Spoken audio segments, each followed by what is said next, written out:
Hello friends, welcome to my channel study with Shweta. कैसे हैं आप सब? आई होप आप सब अच्छे होंगे।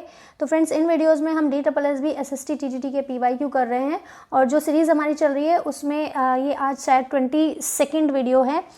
तो काफ़ी लंबा गैप हमारा हो गया, लेकिन अब से मैं कोशिश करूँगी कि आपको 1, 2, 3 जितनी भी वीडियो पॉसिबल होंगी ज़्यादा से ज़्यादा वीडियोस आपको देके ये सारे के सारे क्वेश्चंस आपके एग्ज़ाम में जाने से पहले कंप्लीट करा दूँ, क्योंकि बहुत लंबा गैप हो गया फेस्टिवल के चक्कर में। इन वीडियोज़ में मैं उतना एक्सप्लेन नहीं कर रही हूँ आपको जैसे कि पीछे की वीडियो में किया था, क्योंकि मेरा मोटिव है कि जितने PYQ हैं आपके पास वो सारे के सारे PYQ आप एक बार देख के जाएँ। थोड़ा थोड़ा एक्सप्लेन करते हुए आगे बढ़ेंगे और फटाफट से सारे क्वेश्चंस को कंप्लीट करेंगे। तो चलिए ज़्यादा बातें ना करते हुए वीडियो स्टार्ट करते हैं। आज का फर्स्ट क्वेश्चन है, मुद्रा की आपूर्ति के 4 वैकल्पिक उपाय हैं, निम्न में से कौन सा कथन सही है? आपने पढ़ा होगा, इकोनॉमिक्स का ये टॉपिक है। पिछली की वीडियो में मैंने भी आपको बहुत अच्छे से एक्सप्लेन किया है M1, M2, M3, M4 के बारे में। तो देखते हैं, चलिए। ऑप्शन नंबर 1 है M4 जो है वो जनता के पास मुद्रा प्लस कुल डाकघर जमा होती हैं। ऑप्शन नंबर बी कहता है कि M3 जो है वो इक्वलेंट होता है जनता द्वारा धारिता मियादी जमा राशि प्लस डाकघर में बचत जमा। ऑप्शन नंबर सी कहता है M1 बराबर होता है जनता के पास मुद्रा प्लस जनता की मांग जमा, और M2 होता है जनता की मांग जमा प्लस डाकघर में बचत जमा। तो इसका जो आंसर है फ्रेंड्स वो हो जाएगा ऑप्शन नंबर सी। M1 जो है वो जनता के पास जो मुद्रा है, जो चलन मुद्रा है, नोट है या सिक्के हैं, प्लस जनता की जो मांग जमा है वो उसको M1 बोलते हैं। चलिए नेक्स्ट क्वेश्चन देखते हैं। नेक्स्ट क्वेश्चन है, डैश शुल्क आयातित और निर्यातित वस्तु के मूल्य पर आधारित है। तो इसका जो आंसर है फ्रेंड्स वो है आपका यथा मूल्य। यथा मूल्य शुल्क आयातित या निर्यातित वस्तु के मूल्य पर आधारित है। ठीक है। नेक्स्ट क्वेश्चन है, निम्नलिखित में से कौन सा एक प्रतिनिधि लोकतंत्र में प्रतिनिधित्व का एक प्रकार है? तो इसके ऑप्शन है प्रादेशिक प्रतिनिधित्व, दूसरा है कार्यात्मक प्रतिनिधित्व यानी कि फंक्शनल रिप्रेजेंटेशन, और टेरिटोरियल रिप्रेजेंटेशन। तो दोनों ही जो हैं वो इसके ठीक हैं। ऑप्शन नंबर बी जो है वो इसका सही आंसर हो जाएगा। चलिए नेक्स्ट क्वेश्चन पे बढ़ते हैं। नेक्स्ट है, भारत में चुनावों के संबंध में निम्नलिखित में से कौन सा कथन सही है? ऑप्शन नंबर ए है, भारत में केवल 2 प्रमुख दल चुनाव में भाग लेते हैं। ऐसा तो नहीं है। सेकेंड ऑप्शन कहता है कि भारत में पंचायत का चुनाव नहीं होता है। तो मैंने आपको बताया कि भारत में जो है वो त्रिस्तरीय शासन प्रणाली है, यहाँ जहाँ पे आपका एक केंद्र शासन है, फिर एक राज्य है और तीसरा आपका पंचायत है। ठीक है। तो पंचायतों में भी चुनाव होते हैं। तो ये सेकंड वाला गलत है। और भारत में केवल 2 ही प्रमुख दल चुनाव में भाग लेते हैं, ऐसा भी नहीं है। तो इस तरीके से इसके जो है वो दोनों ही ऑप्शंस गलत हो जाते हैं। यहाँ पे हमसे सही पूछा है, तो इसका आंसर हो जाएगा ऑप्शन नंबर डी। चलिए नेक्स्ट क्वेश्चन देखते हैं। भारत में मतदान की न्यूनतम आयु को किस वर्ष घटाकर 18 वर्ष कर दिया गया था? तो इसका आंसर है फ्रेंड्स, ये मैंने पढ़ा था 1989 पढ़ा था, बट यहाँ पे है नहीं ऐसा कुछ भी, तो शायद इसका ऑप्शन बी हो। एक बार आप इसको कंफर्म कर लीजिए। मैंने शायद मुझे जहाँ तक याद आ रहा है मैंने पढ़ा था 1989। एक बार आप इस क्वेश्चन को देख लीजिएगा।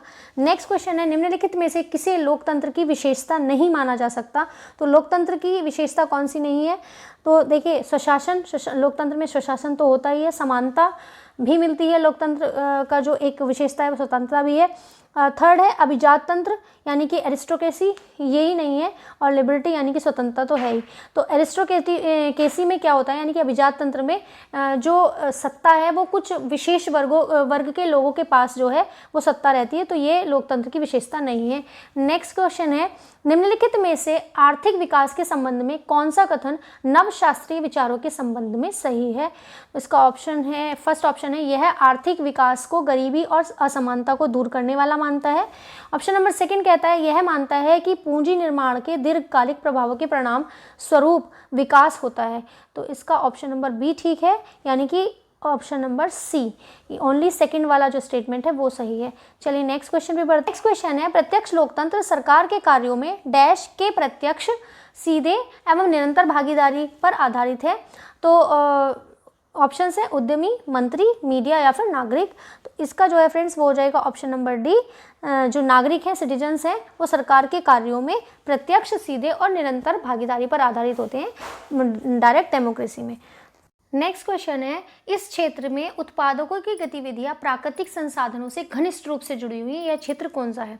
तो देखिए, जिसमें एक है आपका ऑप्शन है प्राथमिक क्षेत्र और दूसरा है तृतीयक क्षेत्र। तो प्राथमिक क्षेत्र में आपके कृषि, वानिकी, मत्स्य पालन ये सब आते हैं, और सेकेंडरी में आपके उद्योग धंधे आते हैं, और टर्शरी में आपकी सेवाएं आती है। तो प्राकृतिक संसाधनों से जो घनिष्ठ रूप से कनेक्टेड है, जुड़ी हुई है, वो है आपकी प्राइमरी सेक्टर, यानी कि ऑप्शन नंबर सी इसका सही आंसर हो जाएगा। ठीक, नेक्स्ट क्वेश्चन है, समग्र नामांकन अनुपात किस क्षेत्र से संबंधित है? तो ऑप्शन है कृषि, शिक्षा, परिवहन, इंडस्ट्री। इसका जो आंसर है फ्रेंड्स, नामांकन ग्रॉस एनरोलमेंट जो रेशियो है वो शिक्षा से जुड़ा हुआ है, इसलिए इसका आंसर जो है वो ऑप्शन नंबर सी हो जाएगा। नेक्स्ट क्वेश्चन है, भारत में निम्नलिखित में से कौन सी दलीय प्रणाली प्रचलित है? तो देखिए, भारत में जो है वो बहुदलीय व्यवस्था, मल्टी पार्टी सिस्टम जो है वो प्रचलित है। ओके, नेक्स्ट क्वेश्चन पे देखते हैं। नेक्स्ट क्वेश्चन है, भारत के किस राष्ट्रीय दल का चुनाव चिन्ह हाथी है? ये सभी को पता होगा, बहुत इजी है, बहुजन समाज पार्टी, मायावती जी की ये पार्टी है। हालांकि इसकी जो स्थापना थी वो 1984 में काशीराम जी ने की थी। अभी जो प्रेजेंट में इसके अध्यक्ष हैं वो मायावती हैं। तो नेक्स्ट क्वेश्चन है, भारतीय संघवाद की विशेषता है। तो भारतीय संघवाद की विशेषता क्या है? यह है आपकी एकात्मकता। एकात्मकता जो है वो भारतीय संघवाद की विशेषता है। चलिए नेक्स्ट क्वेश्चन पे देखते हैं। नेक्स्ट है, निम्नलिखित में से कौन सार्वजनिक वितरण प्रणाली का एक उपाय है? पीडीएस सिस्टम के बारे में बात हो रही है, पब्लिक डिस्ट्रीब्यूशन सिस्टम।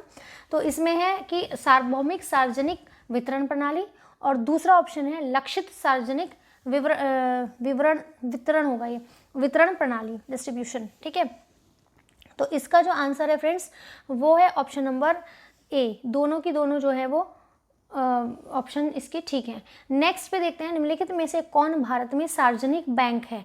कौन सा ऐसा बैंक है जो सार्वजनिक है? तो इसका जो आंसर है फ्रेंड्स वो है option number B, bank of Baroda. ये आपका जो है नेशनलाइज बैंक है। नेक्स्ट क्वेश्चन है, केसी व्हीलर के अनुसार भारतीय संघवाद के विषय निम्नलिखित में से कौन सा सही है? तो ऑप्शन है सहायक एकात्मक सिद्धांत के साथ संघात्मक राज्य, दूसरा है सहायक एकात्मक सिद्धांत के साथ केंद्रीकृत राज्य, तीसरा है संघीय सिद्धांत से रहित केंद्रीकृत सरकार, और फोर्थ है सहायक संघीय सिद्धांत के साथ एकात्मक राज्य। तो इसका जो है फ्रेंड्स वो ऑप्शन नंबर डी ठीक हो जाएगा, centralized government with no federal principles. Okay, next question है, निम्नलिखित में से कौन सा भारत में सिक्के जारी करने का प्राधिकरण है? तो इसका जो आंसर है फ्रेंड्स वो है गवर्नमेंट ऑफ इंडिया, भारत सरकार। भारत सरकार जो है वो सिक्के जारी करने वाला प्राधिकरण है। नेक्स्ट, भारतीय संविधान के निम्नलिखित में से किस भाग में पंचायतों की संरचना शामिल है? तो ये है भाग 9, यानी कि ऑप्शन नंबर सी इसका ठीक हो जाएगा। नेक्स्ट क्वेश्चन है, निम्नलिखित में से कौन सा अनुच्छेद भारतीय संविधान के भाग 5 में शामिल नहीं है? राज्यों के राज्यपाल जो है वो उनका भाग 6 से रिलेटेड है, पार्ट 6 में है इनका, और इसका जो अनुच्छेद है वो 153 है। ठीक है, तो इसका आंसर बी हो जाएगा। चलिए नेक्स्ट क्वेश्चन पे मूव करते हैं। नेक्स्ट है, निम्नलिखित में से किस मूलाधिकार में अस्पृश्यता के अंत को शामिल किया गया है? तो संवैधानिक उपचारों का अधिकार, ये आपका अनुच्छेद 32 है। शोषण के विरुद्ध अधिकार, ये आपका अनुच्छेद 23 और 24 से 23 से लेकर 24 तक, या 23-24। और इसके अलावा अगर हम बात करेंगे स्वतंत्रता का अधिकार तो 19 से लेकर 22 तक है। ठीक है, और समानता का अधिकार जो है वो 14 से लेके और आपके 18 तक है। ठीक है, तो यहाँ पे अस्पृश्यता का अधिकार जो है वो अनुच्छेद 17 में लिखा है, यानी कि आर्टिकल 17 जो है वो अस्पृश्यता के अंत के बारे में बोलता है। तो इसका जो आंसर है फ्रेंड्स, इसका आंसर है वो ऑप्शन नंबर डी हो जाएगा, क्योंकि ये अनुच्छेद 17 में ये बात कही।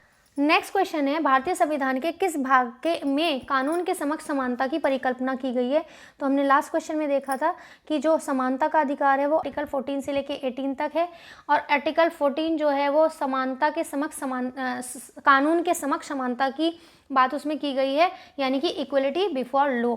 ठीक है, तो ये हमारा मूल अधिकार है। मूल अधिकार हमारे पार्ट 3 में यानी कि भाग 3 में कहे गए हैं, इसलिए इसका आंसर हो जाएगा ऑप्शन नंबर बी। भाग 1 में संघ और उसके राज्य क्षेत्र से रिलेटेड बोला गया है। पार्ट 2 जो है वो नागरिकता से रिलेटेड है, पार्ट 3 मूल अधिकार हैं, और पार्ट 5 में जो है वो आपके संघ का वर्णन किया गया है। ठीक है, चलिए नेक्स्ट क्वेश्चन है, शाही संविधान में संवैधानिक राजतंत्र के तहत डैश प्रणाली की परिकल्पना की गई थी। नेपाल में राजनीतिक संरचना के संबंध में सबसे उपयुक्त विकल्प चुने। तो ऑप्शन नंबर ए है समाजवादी, सेकंड है संसदीय, और थर्ड है निरंकुश, और फोर्थ है आपका साम्यवादी। तो इसका जो आंसर है फ्रेंड्स वो हो जाएगा ऑप्शन नंबर बी, संसदीय प्रणाली की परिकल्पना की गई थी। ठीक है, नेक्स्ट क्वेश्चन, नेक्स्ट है भारतीय संविधान का अनुच्छेद 76 का संबंध किस प्रावधान से है। तो फर्स्ट ऑप्शन है लोकसभा की रचना, सेकंड है संसद के सदनों की अवधि, थर्ड है आपका राष्ट्रपति का विशेष अभिभाषण, और फोर्थ है आपका भारत का महान्यायवादी। तो भारत का महान्यायवादी जो है आर्टिकल 76 में दिया गया है। और अगर बात करें राष्ट्रपति का विशेष अभिभाषण, तो इसकी जो बात की गई है 87, आर्टिकल 87 इससे रिलेटेड है। संसद के सदनों की अवधि वो डिसाइड की गई है आर्टिकल 83 में, और आर्टिकल लोकसभा की रचना जो है उससे रिलेटेड है आपका आर्टिकल 81। चलिए नेक्स्ट क्वेश्चन देखते हैं, भारतीय संविधान में शिक्षा के अधिकार से संबंधित है। तो आर्टिकल 21A इसका सही आंसर हो जाएगा, यानी कि ऑप्शन नंबर सी। ये जो है आपको 86th अमेंडमेंट में जब किया गया था 2002 में एक अमेंडमेंट किया गया था, 86th अमेंडमेंट, जब जो है वो 6 से 14 साल तक के बच्चों, सभी बच्चों को अनिवार्य और निःशुल्क शिक्षा की बात की गई थी। तो इससे रिलेटेड है आपका आर्टिकल 21A। चलिए नेक्स्ट, चाको युद्ध निम्नलिखित में से किन दो देशों के बीच हुआ था। तो ये था आपका बोलीविया और पराग्वे के बीच हुआ था, और ये युद्ध चला था 1932 से लेके 1935 तक। ठीक है, आज का लास्ट क्वेश्चन है, भारतीय संविधान के भाग 2 में निम्नलिखित में से कौन सी विशेषता है। तो देखिए अभी लास्ट क्वेश्चन में हम लोगों ने डिस्कस किया था कि सिटीजनशिप यानी कि नागरिकता का जो जिक्र है वो भाग 2 में किया गया है, तो इसलिए इसका आंसर जो है वो ऑप्शन नंबर सी हो जाएगा। इस वीडियो में इतना ही। जो क्वेश्चन पेपर हमारा चल रहा था लास्ट 2 वीडियोज़ में, और वो ये 3 वीडियो मिला के आपका एक क्वेश्चन पेपर कंप्लीट हो गया है। छोटे छोटे वीडियोज़ में इसलिए डाल रही हूँ ताकि आप चलते फिरते कहीं भी देख लें उनको, और किसी भी तरीके से मतलब आप एग्ज़ाम में जाने से पहले अपने सारे क्वेश्चंस को गो थ्रू कर लें, एक बार सारे क्वेश्चंस आपकी नज़रों से निकल जाएं। तो वीडियो कैसी लगी कमेंट करके ज़रूर बताइएगा, और अगर पसंद आई हो तो लाइक कीजिए, शेयर कीजिए, और मेरे चैनल को सब्सक्राइब कीजिए। Thanks for watching.